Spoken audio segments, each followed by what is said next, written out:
Halo, selamat siang semuanya. Perkenalkan, nama saya Aziz Fibrian Sasongko dan pada kali ini saya akan menjelaskan pentingnya peran Big Data terhadap pengaplikasiannya dalam strategic marketing. Sebelum kita lanjut, ada baiknya kita mengetahui terlebih dahulu istilah dari Big Data atau lebih spesifiknya Big Data Analytics. Jadi, Big Data Analytics ini merupakan proses mengungkapkan tren, pola, dan korelasi yang ada di dalam data mentah dan belum diproses dengan jumlah yang besar tentunya untuk membuat berbagai keputusan yang biasanya dimiliki oleh perusahaan-perusahaan tertentu. Dan sederhananya, proses Big Data Analytics ini dimulai dari pengumpulan data hingga analisis dari data tersebut yang tentunya disesuaikan dengan menggunakan metode-metode tertentu yang cocok pada data yang dimiliki. Dari penjelasan sebelumnya, kita sudah mengetahui peran besar yang dimiliki oleh Big Data Analytics ya. Dan ini bukan kebetulan, tapi mayoritas perusahaan yang ada di negara-negara besar seperti Indonesia juga mereka menggunakan Big Data Analytics agar mereka dapat mengambil keputusan yang tepat dalam membantu mereka mengoptimalisasi proses business development, lalu menciptakan nilai-nilai konsumen-konsumennya, dan untuk meningkatkan ini juga market responsiveness namanya.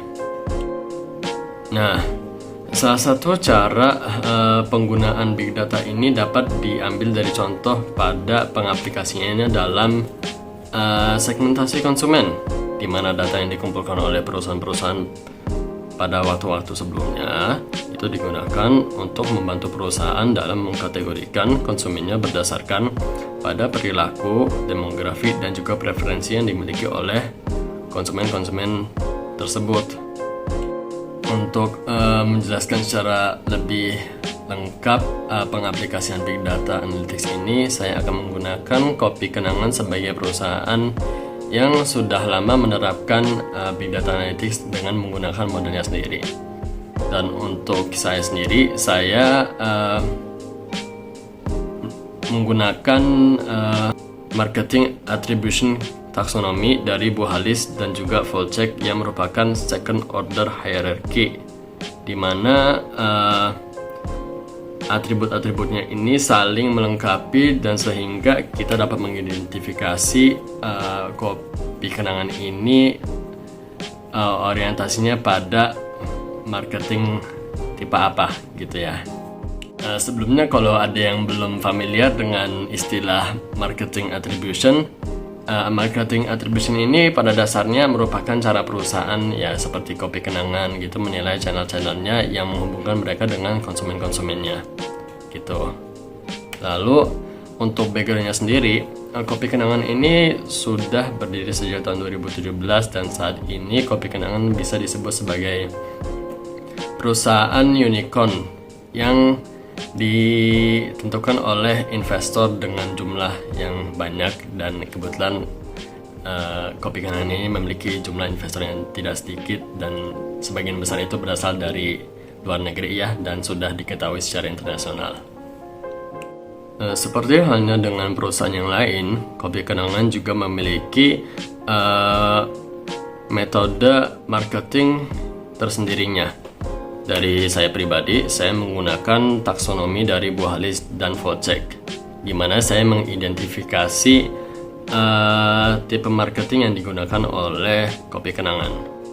Jadi, menggunakan taksonomi dari Bu Halis dan Volcek, saya mengidentifikasi bahwa Kopi Kenangan sendiri menggunakan tipe touchpoint yakni multi-touch, di mana ya contohnya ini ya, seorang konsumen melewati beberapa touchpoint tertentu sebelum membeli produk yang dimiliki oleh Kopi Kenangan, dengan contoh berupa sosial media, website, dan juga aplikasi milik Kopi Kenangannya sendiri.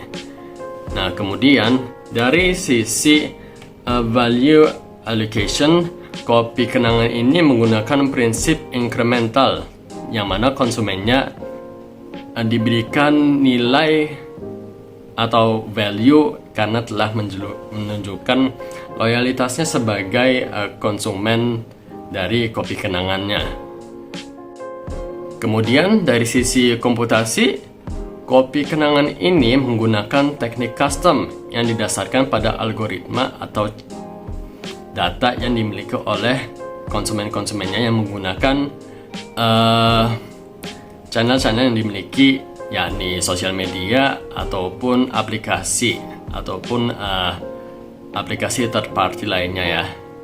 Selanjutnya, kopi kenangan menggunakan tipe channel berupa cross channel yang diatribusikan dari customer journey yang bersifat online maupun offline, yang berarti kopi kenangan ini dapat melakukan pemasaran produk dari channel seperti sosial media, website, dan juga aplikasi yang bersifat online maupun toko fisiknya yang tersebar di Indonesia yang sifatnya itu offline ya. Dan terakhir, untuk value determination principle-nya, kopi kenangan sendiri menggunakan prinsip data driven yang didasarkan pada algoritma yang menentukan nilai dari touchpoint yang sudah dilewati oleh konsumen-konsumennya. Dari sini, kita dapat menyimpulkan bahwa pengaplikasian Big Data Analytics oleh kopi kenangan dalam strategic marketing membantu mereka untuk lebih memahami pelanggan, menyampaikan pesan yang lebih personal, dan mengukur efektivitas kampanye, serta mengoptimalkan sumber daya pemasaran.